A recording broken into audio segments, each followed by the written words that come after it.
Bonjour à tous, aujourd'hui nous allons corriger la 5e fiche d'exercice sur la configuration du plan. On commence par l'exercice numéro 78, donc on nous donne une piscine avec quelques dimensions et on nous demande de calculer le volume de cette piscine-là et de vérifier si la capacité donnée par le constructeur, qui est de 18 000 litres, est réelle ou pas. Donc on a une forme d'octogone et on nous dit que le cercle inscrit dedans fait un diamètre de 4,6 mètres. Donc si on dessine déjà un cercle, voilà, donc là on a un cercle et on a un octogone à l'intérieur. Comment est-ce qu'on va faire pour calculer le volume de cette piscine-là? Eh bien c'est facile, il faut calculer l'aire de la surface, donc de la surface formée par l'octogone, donc la surface qui est en noir ici, multipliée par la hauteur. Et ça va nous donner le volume total de l'octogone. Donc pour calculer ce volume-là, déjà on voit que de ce point-là, qu'on va nommer A, jusqu'à ce point-là B, on a une ligne droite qui part d'un point du cercle et qui arrive à un point du cercle. On a donc un diamètre ici. On va tracer toutes les droites, tous les segments comme ça, et on va voir ce que ça nous donne. Voilà, donc ça nous donne ça. Alors qu'est-ce qu'on voit ici? On voit déjà que chaque côté forme la base d'un triangle. Comme on nous dit que l'octogone est régulier, dans ce cas-là, on sait que chaque côté ici a la même longueur. Ensuite, qu'est-ce qu'on voit? On voit que c'est des triangles qui sont isocèles, qui se regroupent tous à un point O. Donc ça veut dire que cet angle-là sera égal à cet angle-là. Ensuite, on voit aussi que là, on a un angle. On sait que la somme de tous les angles qui se regroupent en haut forme un angle total de 360 degrés. Donc déjà, on va calculer celui-ci. Cet angle-là mesurera 360 divisé par 8, parce qu'on a 8 triangles à l'intérieur. Ça nous donne donc 45 degrés ici. Ici, je vais avoir combien? Sur les côtés du triangle, 180 moins 45, le tout divisé par 2. Ça nous donne des angles aux côtés ici de 67,5 degrés. Donc là, j'ai ça. Maintenant, ce qu'il me faut ici, pour calculer l'aire du triangle, ce que je peux faire, c'est calculer là. Il va nous falloir la longueur du côté d'un triangle pour pouvoir calculer la hauteur. Ce côté-là, ce côté OB par exemple, est-ce qu'on le connaît? Oui, on le connaît parce que c'est le diamètre divisé par 2, c'est un rayon du cercle. Donc on sait que ça fait 2,3 mètres. Et que du coup en haut, ça fait aussi 2,3 mètres. Ici, on va mettre un point D. Et maintenant, on va calculer l'aire de ce triangle-là. Donc l'aire du triangle sera égale à la base multipliée par la hauteur divisée par 2. Donc là, il nous manque la longueur de la base et la longueur de la hauteur. On va commencer par calculer la longueur de la hauteur. Si je trace une hauteur ici, dans un triangle isocèle, ça me donne la même longueur ici et ici. Ce qui veut dire que là, avec l'aide d'un sinus, par exemple, je vais pouvoir calculer la longueur de la hauteur. Et avec l'aide du cosinus, je vais pouvoir calculer le côté du triangle, le demi-côté du grand triangle. Donc cet angle-là est égal à 22,5 degrés. Donc si on trace la hauteur dans le triangle, je vais la faire sur un autre triangle, ce sera plus visible. Si je trace cette hauteur-là, ce côté-là, cet angle-là mesure 22,5 degrés. C'est la moitié de 45. Et donc je vais pouvoir calculer cette longueur-là, là, le demi-côté du triangle. Ce côté-là, on va l'appeler C'. Et on sait directement ici que le sinus de 22,5 sera égal au côté opposé, donc C', divisé par l'hypoténuse, qui est de 2,3. Ça nous donne C', qui est environ égal à 0,88. Alors c'est des mètres. Le côté C, le grand côté ici, ça sera 2 fois C'. Donc on multiplie directement 0,88 fois 2. Ça nous donne environ 1,76. Donc là, on a un premier élément pour calculer directement l'aire du triangle. Est-ce que ça suffit? Non, parce qu'on n'a pas la hauteur. Donc la hauteur ici, elle est là, et cette fois-ci, on va utiliser le cosinus 22,5. C'est égal à quoi? Ça sera égal à la hauteur divisé toujours par l'hypoténuse, c'est-à-dire 2,3. On a une hauteur qui sera donc environ égale à 2,12 mètres. Et bien maintenant, on a tous les éléments nécessaires pour pouvoir calculer l'aire d'un triangle. On réécrit l'aire du triangle, d'un petit triangle ici, hein, sera égal à la base, c'est-à-dire le côté, donc 1,76, multiplié par la hauteur, 2,12, divisé par 2. Ça nous donne une aire d'un triangle d'environ égale à 1,8656. Ça nous donne ça. Donc ça, c'est l'aire d'un triangle. L'aire de l'octogone, il sera égal à quoi? Il sera égal à 8 fois ça. Ça nous donne une aire d'un octogone qui sera environ égale à 14,9248. Et donc là, on a des mètres carrés ici. Hein. Ça, c'est des mètres carrés. Ça, c'est des mètres carrés. Ici, on avait des mètres. Le volume de la piscine sera égal, lui, à 14,92 fois la hauteur. La hauteur qui est de 1,2. Ça nous donne un volume de piscine de 17,9 mètres cubes. Donc ça fait 17 900 litres.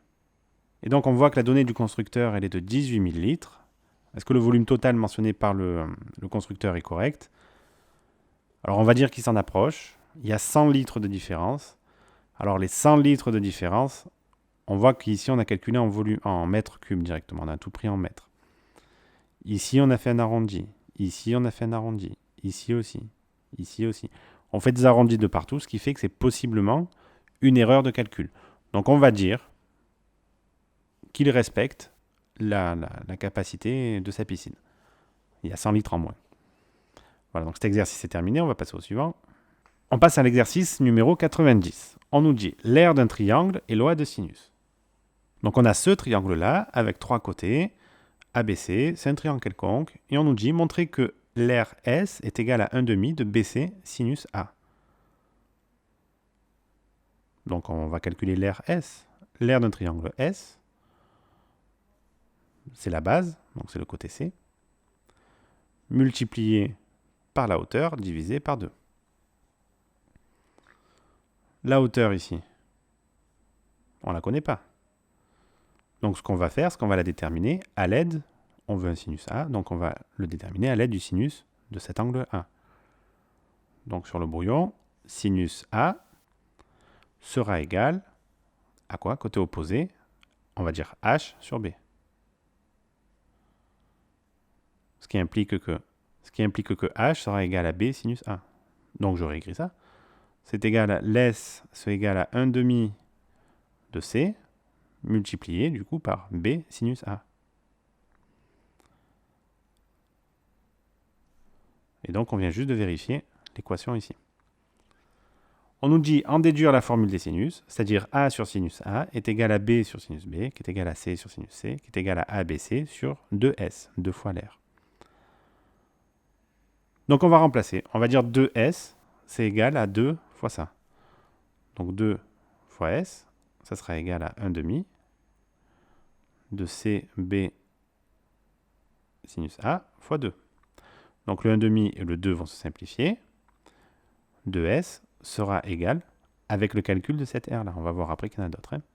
C'est égal à CB sinus A. On remplace dans cette expression-là. ABC sur 2S sera égal à ABC sur CB sinus A. Ce qui nous donne donc, on simplifie par C, c'est B, il nous reste A sur sinus A. On vient de trouver cette R-là, enfin cette formule-là. On va voir s'il y en a une autre. Donc comment on peut faire? Donc là, on va dire qu'on calcule la première R, d'une première manière. D'une autre couleur, je vais calculer l'air d'une seconde manière. Donc là, je ne bouge pas la hauteur, je fais pareil, sauf qu'au lieu de mettre sinus A, je vais mettre sinus B. Ça va me donner quoi? La base, 1/2 de la base, qui est toujours C, multiplié par quoi? Cette fois-ci, j'ai sinus B. C'est égal à quoi? C'est égal à H sur A.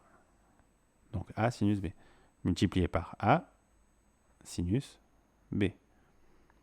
Bon, très bien. 2S, ça va simplifier le 2. Ici, c'est CA sinus B.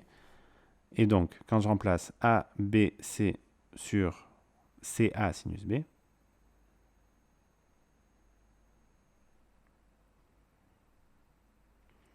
Ça nous donne quoi? On simplifie par C. C, A, c'est égal à B sur sinus B. Et comme cette quantité-là est égale à cette quantité-là, je peux dire que les deux ici sont égales. Donc vous l'aurez compris, on va tracer une troisième hauteur ici, qu'on va nommer H2 par exemple.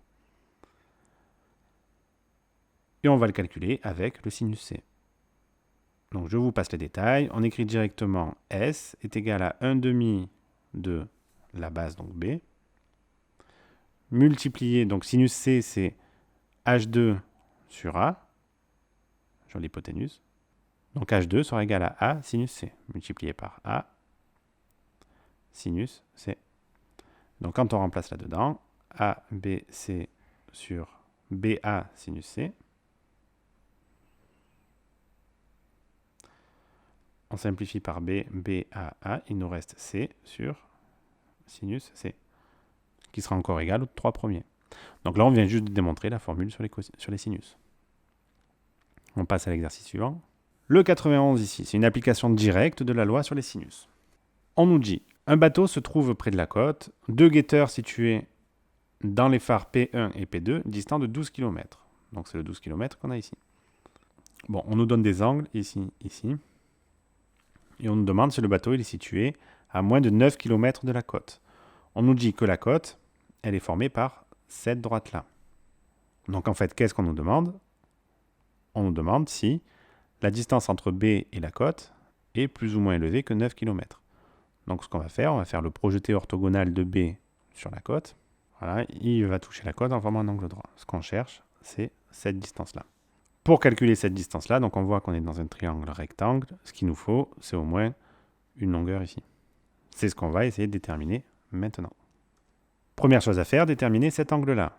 Donc ça, c'est facile. 60 plus 50, ça nous donne 110. 180 moins 110, ça nous donne 70. Donc cet angle-là mesure 70 degrés. Et qu'est-ce qu'on va faire maintenant? On va faire la loi des sinus. Donc que nous dit la loi des sinus? Elle nous dit que 12 sur sinus B, donc sinus 70, on va mettre sinus B directement, sera égal à, on va le noter petit a, petit b sur sinus 50, qui sera égal à petit b sur sinus 60. Voilà ce que nous donne la loi des sinus. Qu'est-ce qu'on souhaite ici? Calculer la longueur A. Donc on va sortir A. Ça nous donne 12 multiplié par sinus 50. J'utilise ces deux équations-là. Divisé par sinus B qui est 70. Donc ça nous donne ça. Ça nous donne une longueur petit a qui sera égale à 9,78. Alors c'est des kilomètres. Et on a cette longueur-là. On a l'hypoténuse là, du triangle rectangulaire. Donc on va nommer un triangle rectangle P2, B et H par exemple, grand H. Et ici, pour trouver cette longueur-là, eh bien c'est facile.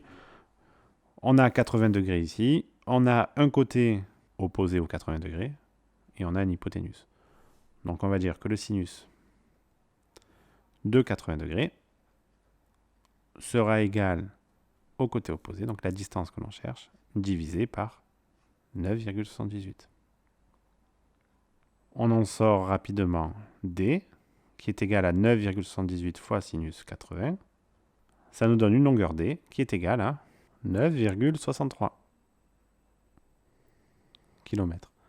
Le bateau est-il situé à moins de 9 km de la côte? La réponse est non. On passe à l'exercice suivant. Dans l'exercice 93, qu'est-ce qu'on nous dit?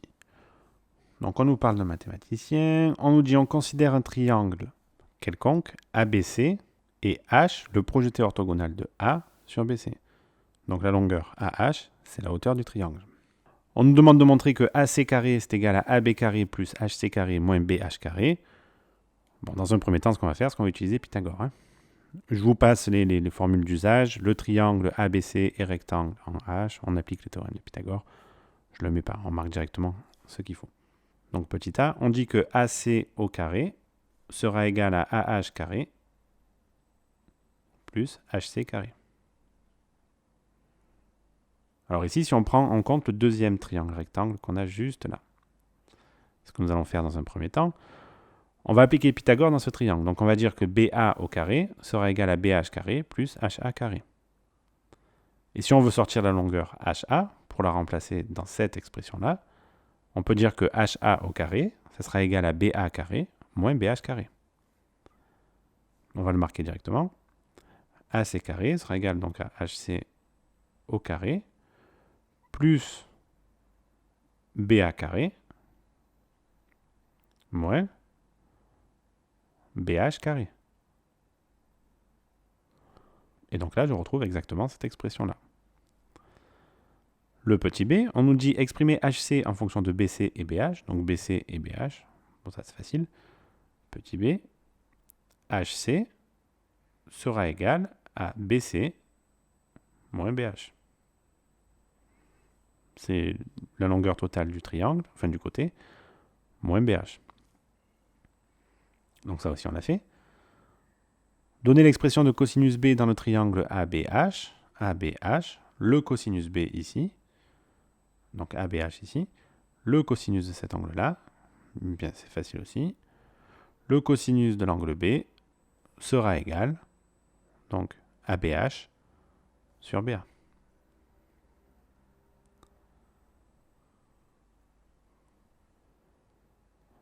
Et le petit d, finalement, ça va être le plus compliqué.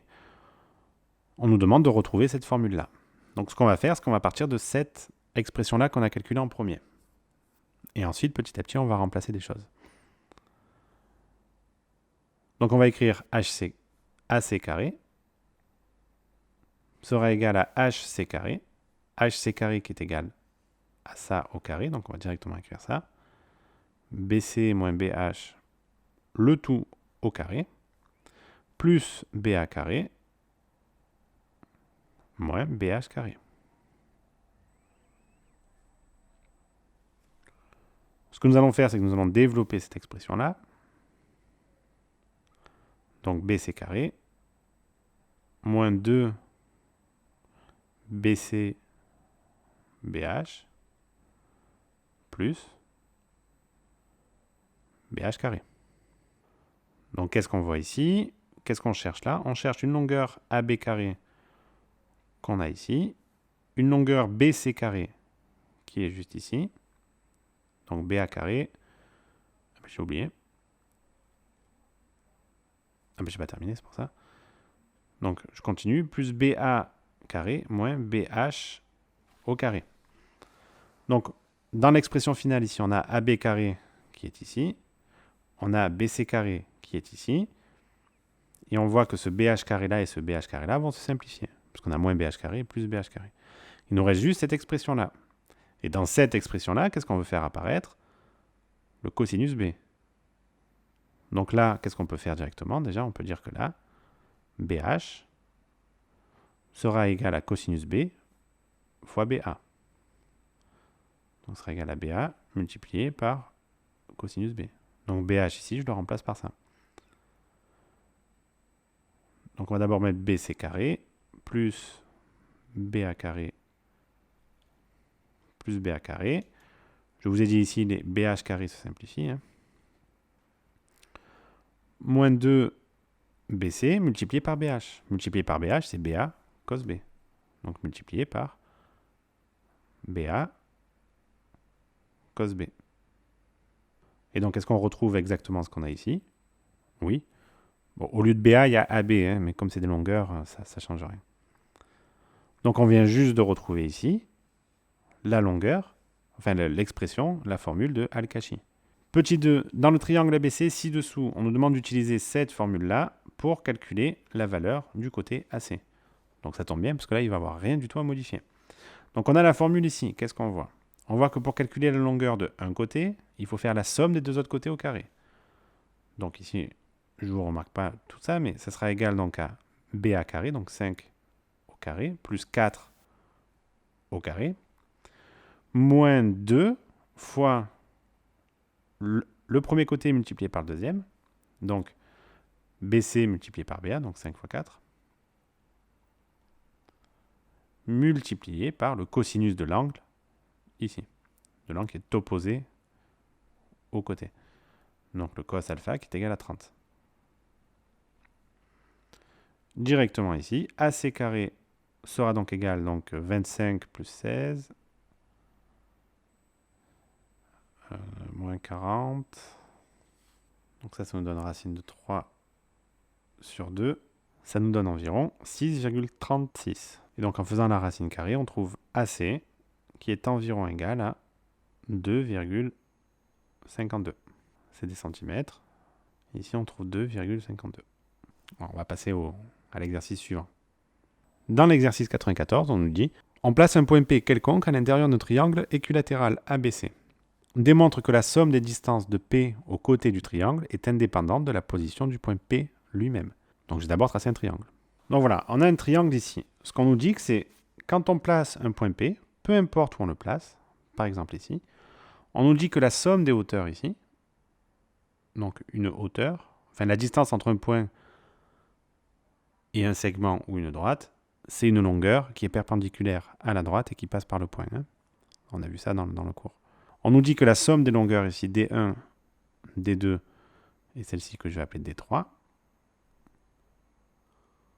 ne dépendent pas de la position du point P. On va essayer de voir si c'est juste ou pas. Donc déjà, la première chose qu'on va faire ici, on va tracer les triangles que l'on peut faire avec P. Donc je trace le triangle. Donc on va dire A, B et C ici. Voilà, donc là on a les trois triangles en bleu. Ce qu'on va faire, c'est qu'on va calculer la somme de l'aire des trois triangles. Donc l'aire de APB. C'est égal à quoi ça? Ça va être égal à la base, donc AB, multiplié par la hauteur, D1, divisé par 2. L'aire de APC. La base, AC, multiplié par la hauteur, D3, divisé par 2. Et l'aire de CPB, la base, toujours BC, multiplié par la hauteur D2, divisé par 2. Donc là, on a l'expression des trois aires. Ici, petite information importante, on nous dit que c'est un triangle équilatéral. Si l'équilatéral, AB sera égal à AC, qui sera égal à BC. On va calculer l'aire du triangle tout seul. L'aire du triangle, de ABC directement. Ça va être égal à quoi? Un côté, AC par exemple, multiplié par la hauteur grand H, divisé par 2. On sait que la somme de ces trois aires-là, elle sera égale à cette aire-là. Donc on va écrire ça. J'écris directement les formules. J'écris AC multiplié par la hauteur divisé par 2 sera égal à AB multiplié par D1 sur 2 plus AC multiplié par D3 sur 2 plus BC multiplié par D2 sur 2. Bon, très bien. Là, je peux mettre quelque chose en facteur déjà. Qu'est-ce que je peux mettre? Je peux mettre, donc toujours AC fois H sur 2. Je peux mettre AB ou AC, peu importe, c'est les mêmes longueurs. Donc je vais dire que AC sur 2, ça va être facteur de quoi? Ça, c'est égal à AC. Et ça, c'est aussi égal à AC. Donc je peux mettre AC sur 2 en facteur, vu que ça se répète dans chaque expression. Donc AC sur 2, facteur de D1, plus D2, plus D3. Et donc là, je pense que vous avez vu la chose. Qu'est-ce qui va se passer ici? Je fais passer le AC sur 2 de l'autre côté du égal. Qu'est-ce qui se passe? Ça donne 2 sur AC. Je simplifie par 2, je simplifie par AC. Il nous reste simplement, petit h est égal à D1 plus D2 plus D3. Donc, effectivement, la somme des hauteurs d'un point dans ce triangle particulier-là, enfin dans un triangle équilatéral du moins, ne dépend pas de la position du point P. Vous voyez, parce que vous voyez que la somme de ces trois longueurs-là est égale à la hauteur du triangle. On va passer à un exercice. Enfin, on passe au petit 2 plutôt. On nous dit une entreprise est composée de 3 secteurs, S1, S2 et S3, représentés par cette pyramide-là. On nous dit indiquer une méthode pour construire, donc dans un triangle équilatéral en jaune ici, la représentation graphique ci-dessous, où les aires des secteurs colorés sont proportionnelles aux données dans l'énoncé. Donc on veut que S3 représente 20% du triangle, S1 représente 40% du triangle et S2 représente aussi 40% du triangle. Comment est-ce qu'on va faire ça? Donc sur quel paramètre on peut agir pour faire varier la valeur des secteurs ici? Eh bien les seuls paramètres sur lesquels on puisse agir, ça va être ici. Ça va être D1, D2, D3. Donc comment est-ce qu'on peut faire pour construire ça? Eh bien c'est facile, on prend la hauteur totale. Donc si la hauteur totale, on dit que ça mesure 10 cm. Eh bien pour faire un triangle ici, qui mesure 40% de la valeur totale. Donc un triangle, S1 par exemple, qui mesure 40%. S2 qui mesure aussi 40%. Enfin qui occupe une place de 40%. Et S3 qui lui aussi occupe une place de 20%. Bon, vous l'aurez compris, on fera 40% de 10 et ça sera la hauteur du triangle. Ça veut dire que la hauteur ici, H, sera égale à 40% de H total. Ici, pareil. Cette hauteur-là, ça sera 40% de H total, de la hauteur totale. Et pour le S3, ça ne va pas être 40, mais 20% de H. Donc ici, si on prend mon exemple de 10 cm ici, eh bien la hauteur H1, ici, elle sera égale à 4 cm. La hauteur H2, elle sera aussi égale à 4 cm. Et la hauteur H3, elle sera égale à 2 cm. 4 plus 4, ça fait 8, plus 2, 10. On retombe bien sur les 10 cm. En admettant que la hauteur totale soit égale à 10. Donc ça veut dire que là, soit égale à 4 cm. Voilà comment vous pouvez placer votre point P. Cet exercice est terminé.